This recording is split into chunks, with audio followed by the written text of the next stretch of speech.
Hello friends, welcome to Pro Talent and I'm Nitin Parmar. My dear students, CUET 2025 का notification आ चुका है. In this video, I'm going to talk about CUET UG 2025 का complete process. ठीक है, आपको पूरा का पूरा आइडिया मिल जाएगा कि ये CUET की एग्जामिनेशन क्या है, कब होने वाली है ना, आपको कौन कौन से सब्जेक्ट्स लेने चाहिए, आपको तैयारी कैसे करनी चाहिए, है ना, और किस तरीके से एप्लीकेशन करना चाहिए, उसके बारे में पूरा आइडिया यहाँ पे आपको मिलने वाला है. सबसे पहले CUET UG 2025 में जो इंपॉर्टेंट पार्ट है कि this exam is basically conducted by NTA, national testing agency.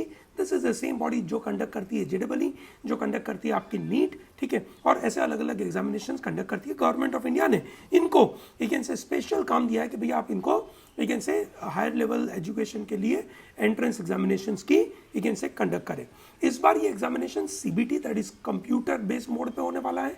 ठीक है, लास्ट ईयर हाइब्रिड मोड था, कुछ पेपर मतलब पेन पेपर में थे और कुछ एक से कंप्यूटर में थे. इस बार तो इन्होंने क्लियर बोल दिया है कि भैया it is a computer based test. That's a very clear idea. I believe that's a wonderful thing.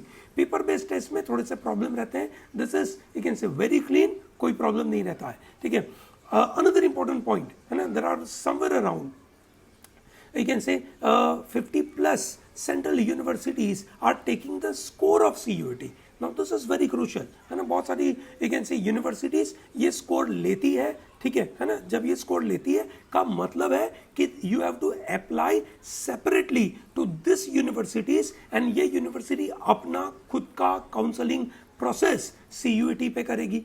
सही है, तो ये भैया CUET देकर आपका काउंसलिंग नहीं होगा. CUET सिर्फ एग्जामिनेशन देने के लिए आपको जो भी यूनिवर्सिटी में अप्लाई करना है, भले वो फिर दिल्ली यूनिवर्सिटी हो या मुंबई यूनिवर्सिटी हो या सेंट्रल यूनिवर्सिटी ऑफ हिमाचल हो या अलीगढ़ मुस्लिम यूनिवर्सिटी हो या BHU हो या central university of Andhra Pradesh हो, जो भी यूनिवर्सिटी हो, प्लीज अंडरस्टैंड कि आपको उस कॉलेजेस में सेपरेट अप्लाई करना है और उनकी काउंसलिंग सेपरेट होगी. Every college, that is every you can say university, and within the university every program will have you can say different you can say requirement with respect to the subjects.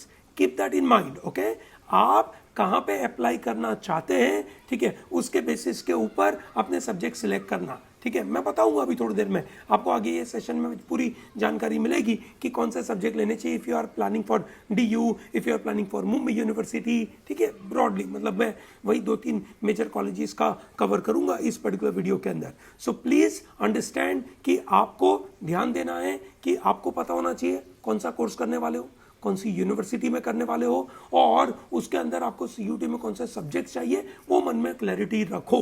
That is very important. Okay, so this order has to be kept in mind. ठीक है, now this is very important. ये date आपके लिए बड़े काम की है ना. सबसे पहला चीज, CUET के फॉर्म कब चालू हो रहे हैं? सो दे हैव ऑलरेडी स्टार्टेड 1 मार्च है ना 2025 से 22 मार्च 2025 तक एक से आप उसको फॉर्म भर सकते हो. कहां से भर सकते हो? ये रही आपकी website called CUET.nta.nic.in.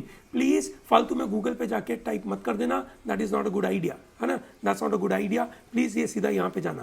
What is the last date? ठीक है, फॉर सक्सेसफुल ट्रांजेक्शन, पैसा भरने का लास्ट डेट 23 मार्च है. That's not the last date for registration. Last date for registration is 22 March. ये गलती मत कर देना. करेक्शन आप कर सकते हो 24 मार्च से 26 मार्च के बीच में.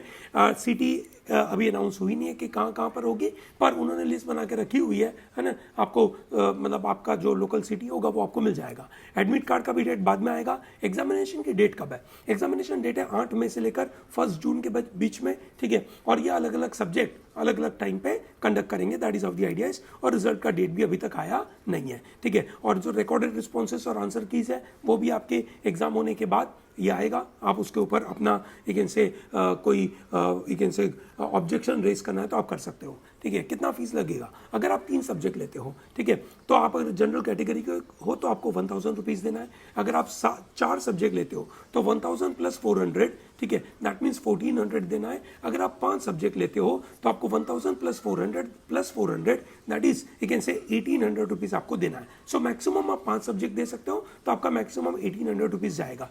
कैटेगरी वाइज आपका पैसा यहाँ पे बताया हुआ है. ठीक है ना। सो आप देख सकते हैं कि आपकी जो जो भी कैटेगरी होगी आप उस मुताबिक उसका पेमेंट करेंगे, ठीक है। I think that's very easy. Now registration मैंने बताया आपको, इट हैज ऑलरेडी स्टार्टेड, है ना। अब आपको सब्जेक्ट कौन से लेने हैं, है ना, वो आपको क्लैरिटी होनी चाहिए। सो देयर आर 13 लैंग्वेजेस, है ना, देयर आर 13 लैंग्वेजेस। 13 लैंग्वेजेस के बेसिस के ऊपर आप मतलब उसमें से आपको एक लैंग्वेज लेना होता है, ठीक है। अब वो भी डिपेंड है कि कौन सा कोर्स अप्लाई कर रहे हो, कौन सी यूनिवर्सिटी में जा रहे हो, ठीक है। देन सेकंड इज आपको डोमेन स्पेसिफिक सब्जेक्ट, ये भी सेम दुनिया, और एक जनरल एप्टीट्यूड टेस्ट, है ना, ठीक है। वैसा जो आपका मीडियम होगा जो लैंग्वेज का, वो आपने जो लैंग्वेज ली होगी वैसा हो सकता है आपका, हिंदी, गुजराती, मलयाली, है ना, आसामी, बंगाली हो सकता है, बट अदरवाइज बाकी सब में, है ना, आप कैन से अपना इंग्लिश लैंग्वेज ले सकते हो। सो मोटे मोटे तौर पे जो स्टूडेंट्स ये वीडियो देख रहे हैं वो ज़्यादातर, है ना, इंग्लिश मीडियम का गणित देख रहे हैं। So I believe that is one, okay. Language में इस बार थोड़ा सा चेंज है। इस बार लैंग्वेज के अंदर इन्होंने क्लियर कट बोला है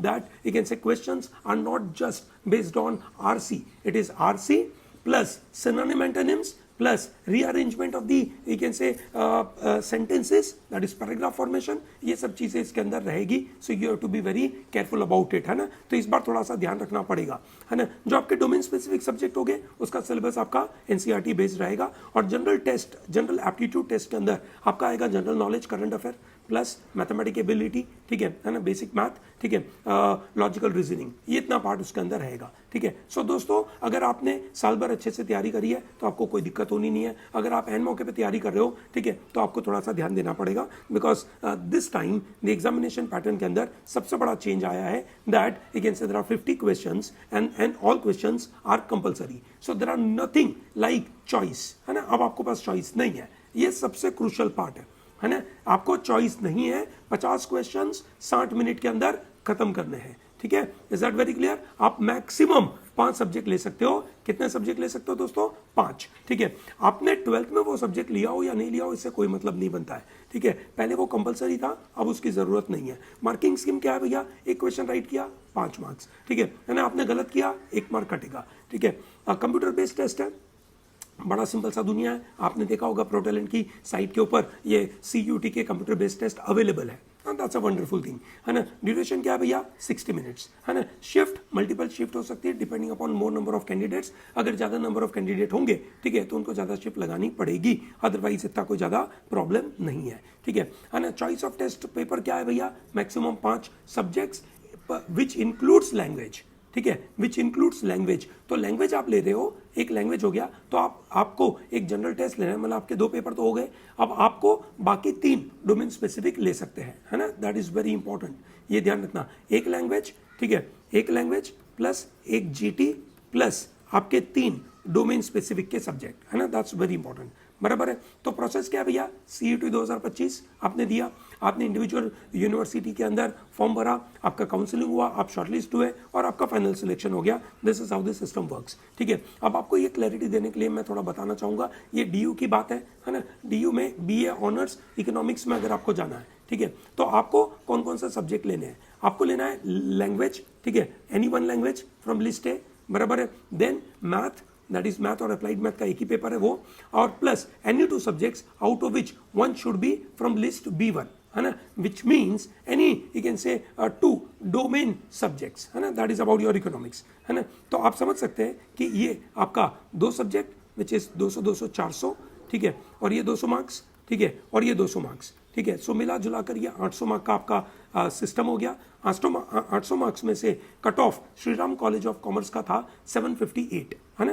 that is what the idea. Saint Stephen's 754, ठीक है। आगे बढ़ते, बीकॉम ऑनर्स के लिए आपको क्या चाहिए? एक एनी लैंग्वेज, मैथ चाहिए आपको, ठीक है, और any 2 subjects out of which at least 1 should be from B1, बराबर है, और 1 लैंग्वेज, मैथ की जगह पे अकाउंटेंसी, और any 2 subjects out of which at least 1 should B B1, बराबर है। So that is how the idea is, और उसका भी कट ऑफ हमने यहाँ पे डाला है 782, ठीक है। कमिंग टू आपका BMS, है ना। BMS में आपके लिए कंपलसरी क्या है? एक आपका लैंग्वेज कंपलसरी है, मैथ कंपलसरी है, और आपका CUT का जनरल टेस्ट कंपलसरी है, ठीक है। तो ये आपके लिए अलग अलग, तो आप समझ सकते हैं कि सबके अंदर अलग अलग सिस्टम चल रही है, ठीक है। मुंबई यूनिवर्सिटी में होगा आपका लैंग्वेज और जनरल टेस्ट, ये आपके लिए कंपलसरी होगा, ठीक है। I hope it is very clear. चलिए बढ़िया. So in this particular video I have given complete idea about CUET के अंदर क्या समझना है, बेसिक अंडरस्टैंडिंग मैंने आपको दे दी है. ठीक है, समय समय के मुताबिक हम आपको ज़्यादा इन्फॉर्मेशन देते रहेंगे. ठीक है, अगर आप IPM की तैयारी कर रहे हो, CUET की तैयारी कर रहे हो, NPET की तैयारी कर रहे हो, सेट क्राइस की तैयारी कर रहे हो, तो प्लीज़ है ना,